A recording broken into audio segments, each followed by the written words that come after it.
할렐루야. 네, 함께 말씀 나누도록 하겠습니다. 오늘 말씀에서 아브라함을 통한 하나님의 구원 역사가 본격적으로 시작되고 있습니다. 아브라함, 이삭, 야곱을 거쳐서 이스라엘이라는 민족이 되고 종국에는 예수님을 통해 열방이 구원되는 하나님의 놀라운 구원 역사가 아브라함을 통해서 지금 시작되고 있습니다. 오늘 본문은 신앙인들에게 너무나 유명한 본문이죠. 또한 신앙인들이 가장 좋아하는 본문 중에 하나일 것입니다. 축복의 양대 산맥이라고 불리는 말씀 중에 하나죠. 하나는 오늘 본문이고요. 하나는 강하고 담대하라, 두려워하지 말며 놀라지 말라, 내가 어디로 가든지 여호와 하나님이 함께하느니라 라고 말씀하신 여호와 1장의 말씀. 한국의 신앙인들이 가장 좋아하는 축복의 양대 산맥 말씀이죠.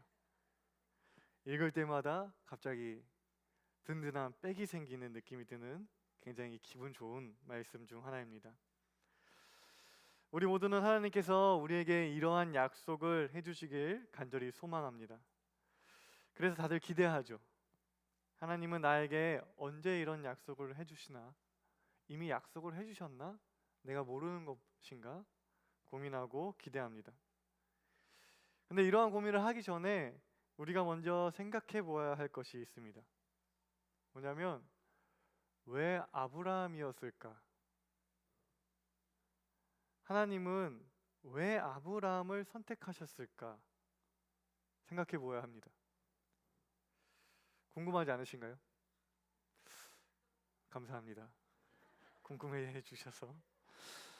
신앙생활을 한 지 오래될수록 아브라함이 믿음의 조상이라는 사실이 너무나 당연한 것으로 여겨지기 때문에 우리는 왜 하필 아브라함이었을까 하는 질문을 깊게 생각해 보지 않았을 수도 있습니다.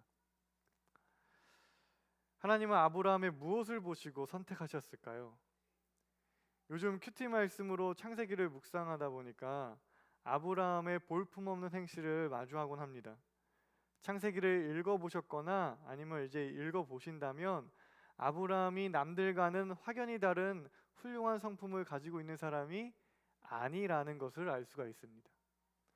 위인전에 나올 법한 특출난 능력이나 덕목을 가지고 있던 인물도 아님을 알 수가 있습니다.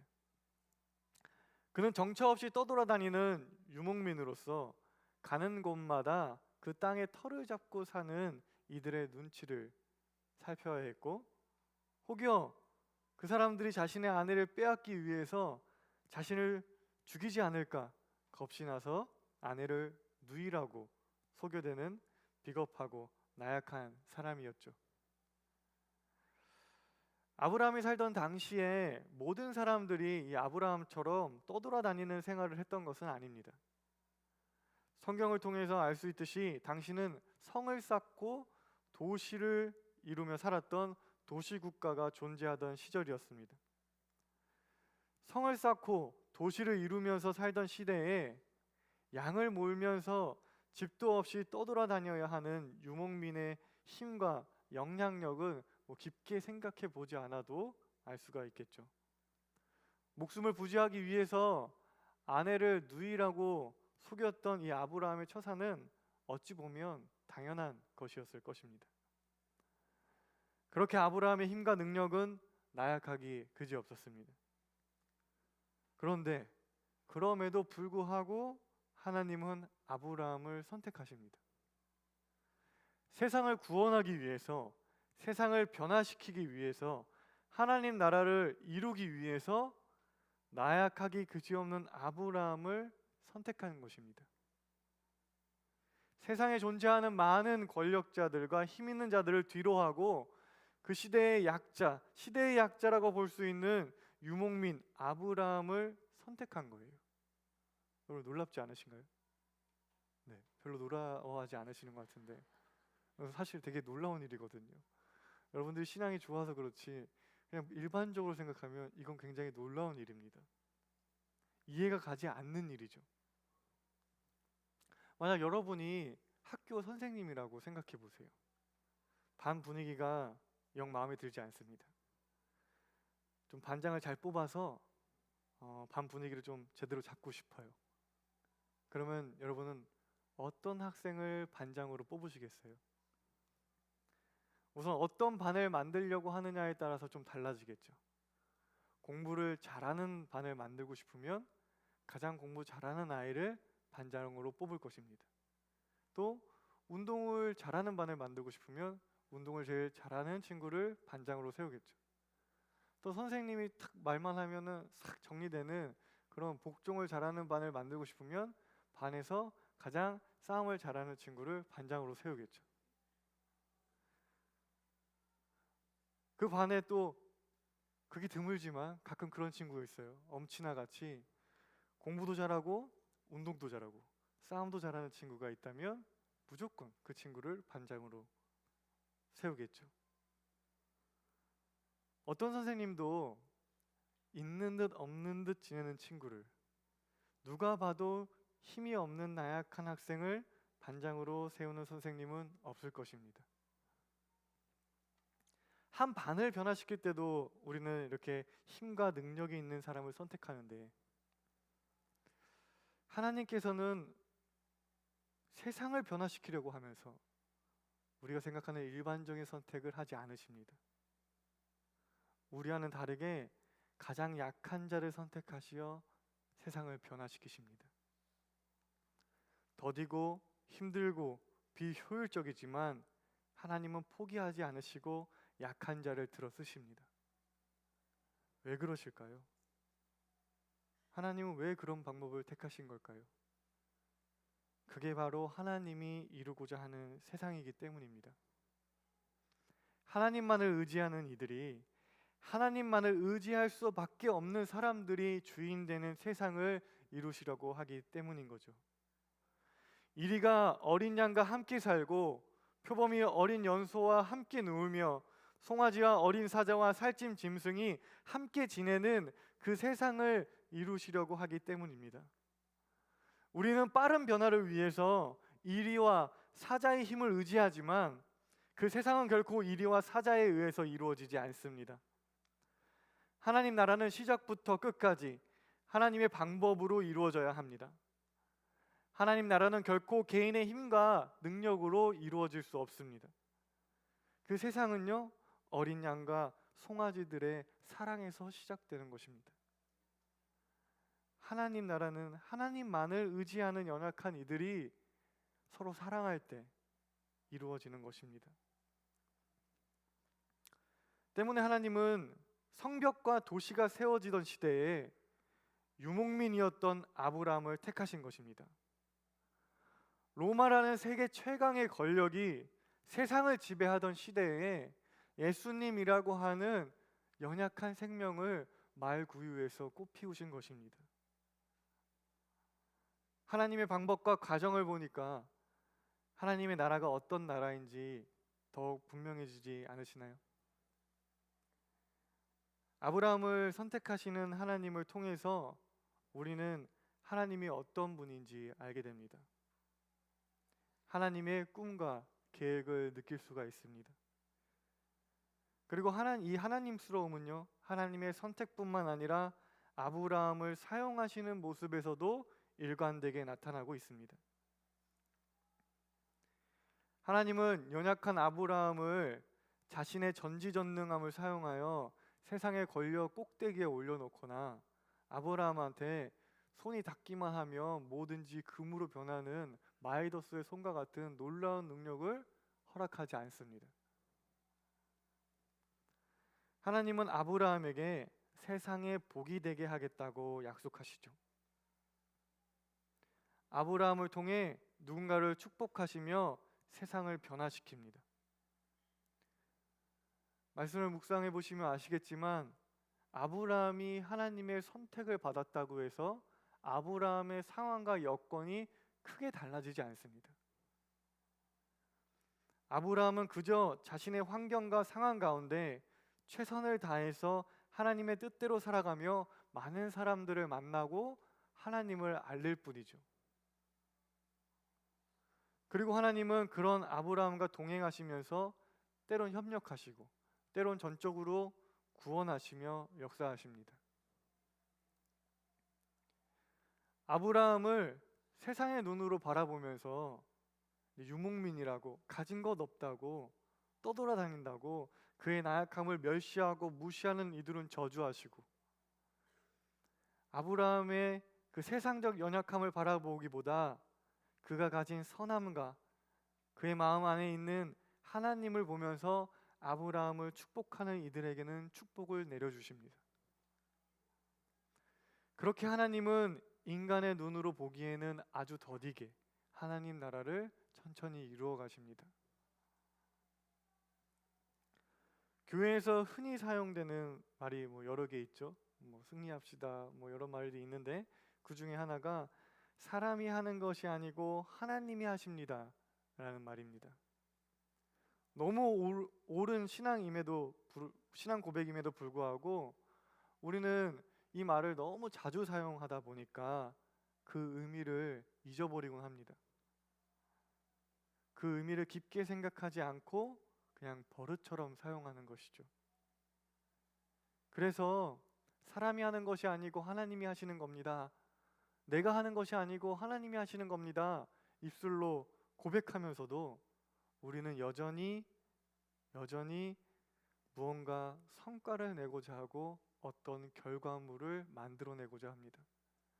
그리고 그 결과물이 내 성에 차지 않으면 화를 내곤 하죠. 또는 어떠한 결과물을 만들어낼 만한 능력이 나에게 없다고 판단되면 시도조차 하지 않습니다.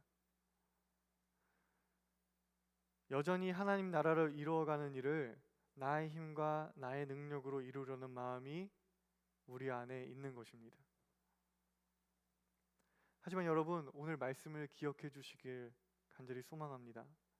하나님은 아브라함에게 무엇을 이루거나 무엇을 해내라는 것이 없습니다. 있다면 그저 집을 떠나라는 것밖에 없습니다. 떠돌아다니라는 것이죠. 그저 하나님 안에서 인생의 여정을 묵묵히 걸으라는 것입니다. 약하고 약한 일을 선택하시어 묵묵히 삶을 살아내라고 하시는 것뿐입니다. 하나님 안에서 사람들을 만나고 대화하고 관계 맺으라는 것입니다. 그러한 삶의 여정을 보고 누군가는 비아냥거릴 것이고 누군가는 축복할 것인데 그것에 대한 결과는 하나님께서 책임지신다는 것입니다. 이번 청년들의 아웃리치는 아브라함의 여정과도 같은 것이었습니다. 우리는요, 내 손으로 누군가에게 복을 주기 위해서, 또 내 손으로 누군가에게 벌을 주기 위해서, 어떤 결과물을 만들기 위해서 떠나는 것이 아니었습니다. 그저 하나님 안에서 사람을 만나고 대화하고 관계 맺기 위해서 인도로 떠난 것입니다. 이제 설교가 끝나면 다 함께 이제 보고 영상을 보실 텐데요. 그 영상을 통해서도 아시겠지만 청년들은 인도의 각 가정을 찾아가서 그들의 집 앞에 나무를 심어주고요, 그 가정을 위해서 기도하며 축복했습니다. 그리고 인도의 아이들과 땀을 뻘뻘 흘리면서 함께 뛰어놀았습니다. 모기가 엄청 많더라고요.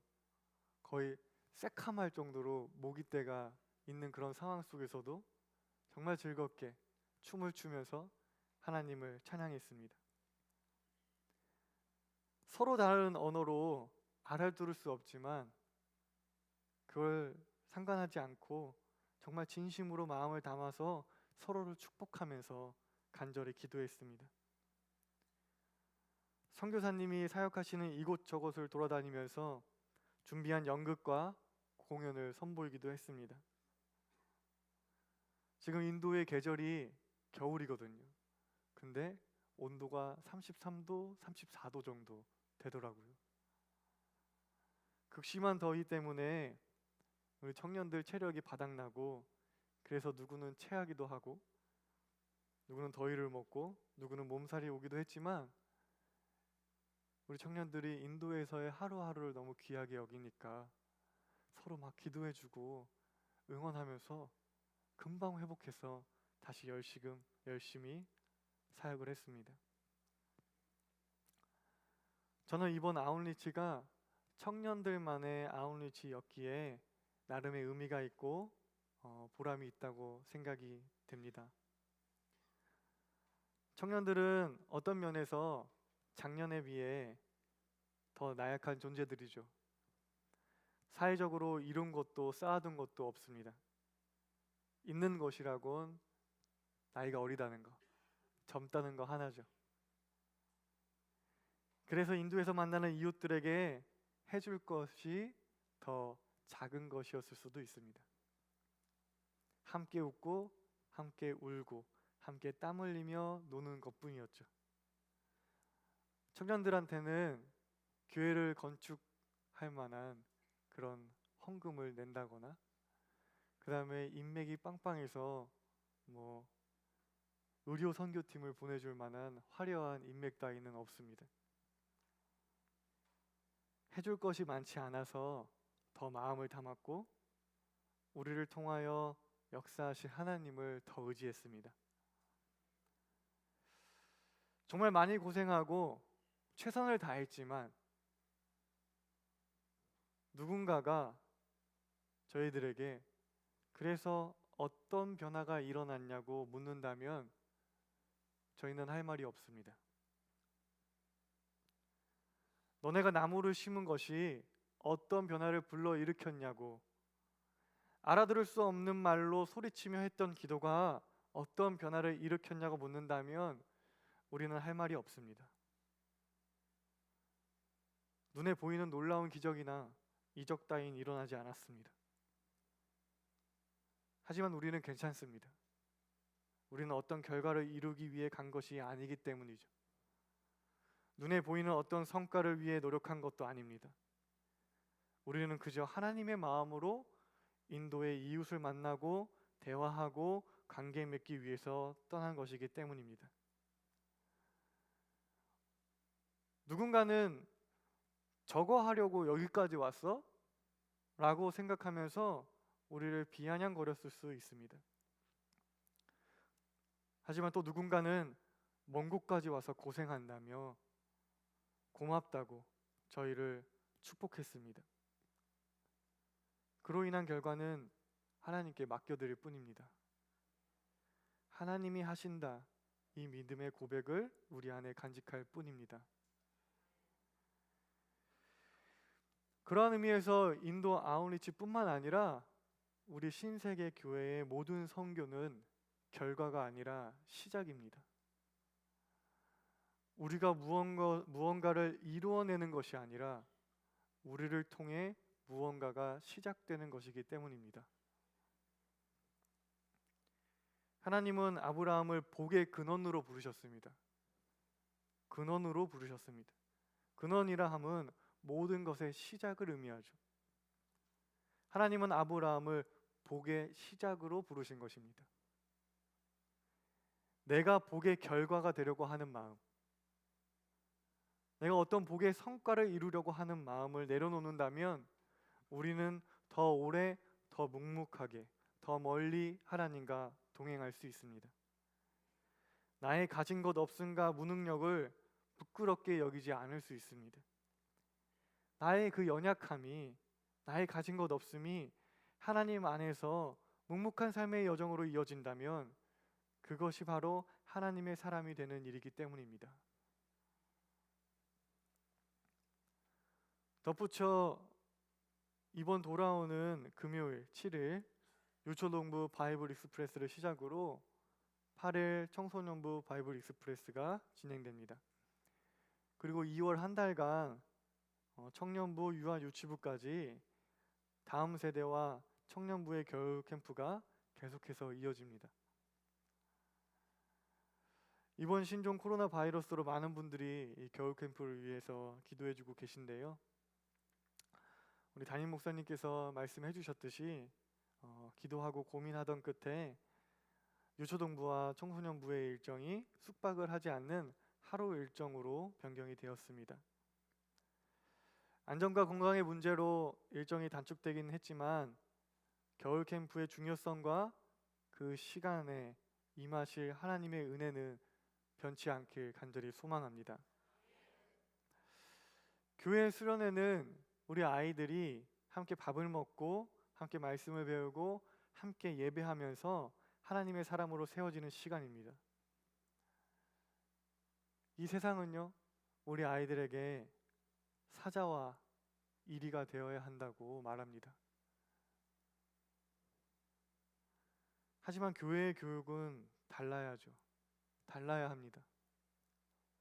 사자가 돼서 복을 소유하려고 하는 것이 아니라 나로 인해서 복이 시작될 수 있도록 하나님의 말씀 안에서 자신의 삶을 묵묵히 살아내는 순전한 어린 양을 키워내는 곳이 바로 교회여야 할 것입니다. 우리 아이들이 복의 근원으로 성장할 수 있도록 이번 겨울 캠프에 하나님의 은혜가 담비같이 임하길 소망합니다. 무엇보다도 주님의 보호하심 가운데 안전하고 건강한 캠프가 될 수 있도록 서포터즈로, 기도 후원자로 각자의 자리에서 헌신해 주시고 기도해 주시길 간절히 부탁드립니다. 다 함께 기도하시겠습니다.